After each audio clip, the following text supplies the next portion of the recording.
یار یہ کیا کر رہے ہو تم؟ اور سوری یار بغیر سلنسر کے پی لی.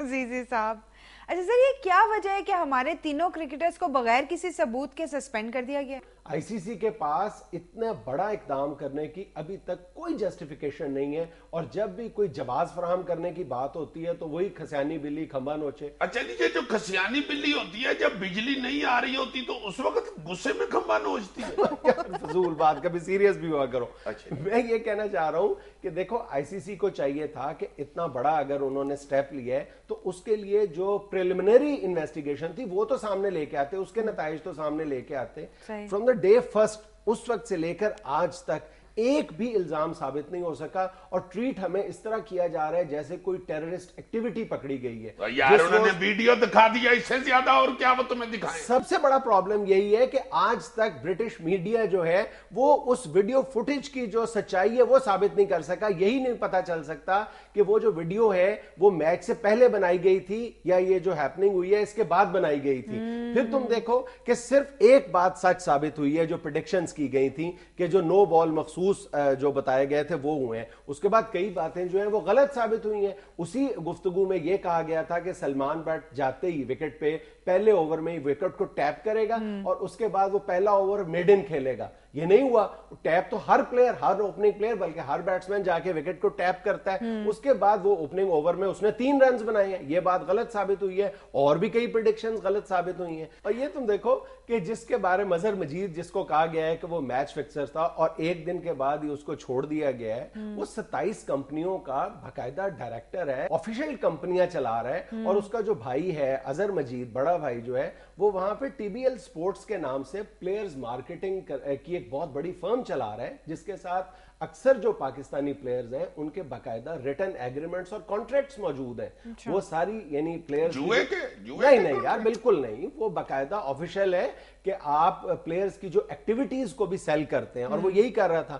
یہ جو نشان زدہ نوٹ کہتے ہیں کہ جو برآمد ہو گئے ہیں 2,500 پاؤنڈ سلمان بٹ کے کمرے سے برآمد ہوئے ہیں، وہ کچھ دن پہلے انہوں نے آئس کریم پارلر کا افتتاح کیا تھا اس کے مظہر مجید کے کہنے پہ، اور مظہر مجید صاحب ان کو آئس کریم پارلر پہ لے کے گئے تھے اور 2,500 پاؤنڈ اس افتتاح کرنے پہ ان کو ملے تھے، جو باقاعدہ ریٹن ایگریمنٹ موجود ہے اس پارلر کے افتتاح کا، جس کو یہ کہہ دیا گیا ہے کہ یہ جوئے کی رقم تھی.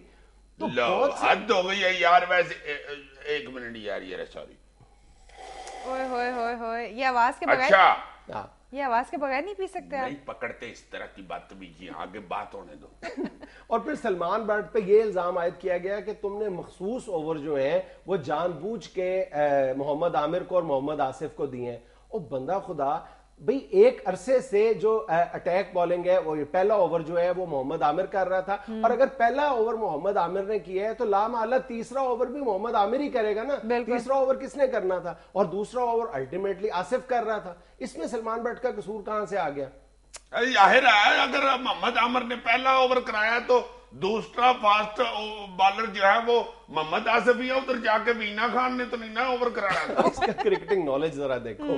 اسی طرح کے کمنٹیٹرز ہیں جنہوں نے ہمارا یہ کیس بھی خراب کیا ہے. یہ رمیز راجہ کے بارے میں بھی یہ بات کہی جا رہی ہے کہ انہوں نے بغیر کسی بات کی تصدیق کے فوراً پوری پاکستانی ٹیم کو کٹہرے میں لا کھڑا کیا ہے اور ان کو سٹے باز قرار دے دیا. اور یہ وہی رمیز راجہ صاحب ہیں جن کا ایگریمنٹ ہے اسکائی نیوز کے ساتھ. اور اسکائی نیوز جو ہے اس کا مالک اور جو ویکلی ورلڈ نیوز اور دا سن کا مالک ایک ہی ہے. ان کے ساتھ باقاعدہ اس کے ملازم ہے رمیز راجہ صاحب. اس لیے انہوں نے تو اپنے اخبار کا ساتھ دینا ہے. اور اس بات پر پورے یعنی جو ہمارے جو کرکٹ لورز ہیں وہ بہت سیکھ پائے ہیں رمیز راجہ کے اس رویے پر. ہاں میں نے خود دیکھا ہے، ایس ایم ایس اور ای میلیں دیکھی ہیں، بڑے سیخ کباب ہیں اس پہ.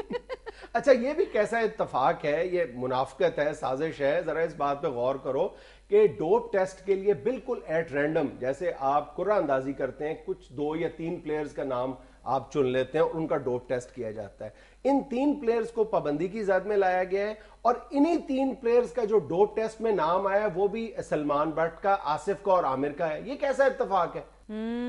یعنی یہ پوری پلاننگ ہے 3 کرکٹروں کے خلاف. آئی سی سی کا پورا جو کھیل ہے وہ خود مشکوک ہو گیا. یار میرا تو دل کرتا ہے کہ اس قسم کی پھینٹی لگاؤں اس آئی سی سی کو کہ یہ آئی سی سی کرتی پھرے. اچھا بورڈ کے بعد تم برٹش میڈیا کا تعصب اور منافقت دیکھ لو نا.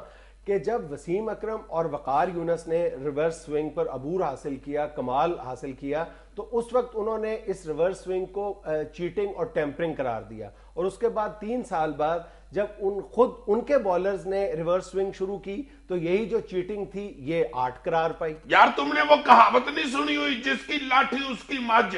انگریزوں کے پاس لاٹھی یا بس مجھ بھی ان کی ہے، تمہیں کیا تکلیف ہے؟ یار کوئی دلیل تو دیں نا اس کے لیے۔ یار تم پڑھے لکھے آدمی ہو، ذلیل کو دلیل دینے کی ضرورت نہیں ہوتی۔ اور اوپر سے تم یہ دیکھو کہ ہمارا اپنا میڈیا بھی بغیر سوچے سمجھے ون وے ٹریفک پہ چل پڑا ہے۔ ہم تو پہلے دن سے اس موقف کا اظہار کر رہے ہیں کہ اگر کوئی بھی پاکستانی کرکٹر اس طرح کی کسی ایکٹیویٹی میں ملوث ہے تو اس کو قرار واقعی سزا دی جانی چاہیے اور پاکستانی کرکٹ کو اس لعنت سے چھٹکارا ملنا چاہیے۔ بالکل۔ لیکن بغیر کوئی بات ثابت کیے اس طرح کی سخت اور انتہائی سزا دے دینا یہ سمجھ سے بالاتر ہے۔ یار میں نے جب پہلے دن وہ ویڈیو دیکھی تھی نا، وہ بھائی جو میز کے اوپر بڑا پاؤنڈ کھلار کے بیٹھا ہوا تھا، اسی دن میں سمجھ گیا تھا یار کھلاڑی تو اس میں کوئی ویڈیو میں ہے نہیں، یہ کلا ہی بیٹھا ہوا، یہ کس کے ساتھ باتیں کر رہا ہے، یہ تو پہلے پتا کر دو۔ مجھے تو اتنا غصہ چڑھا تھا کہ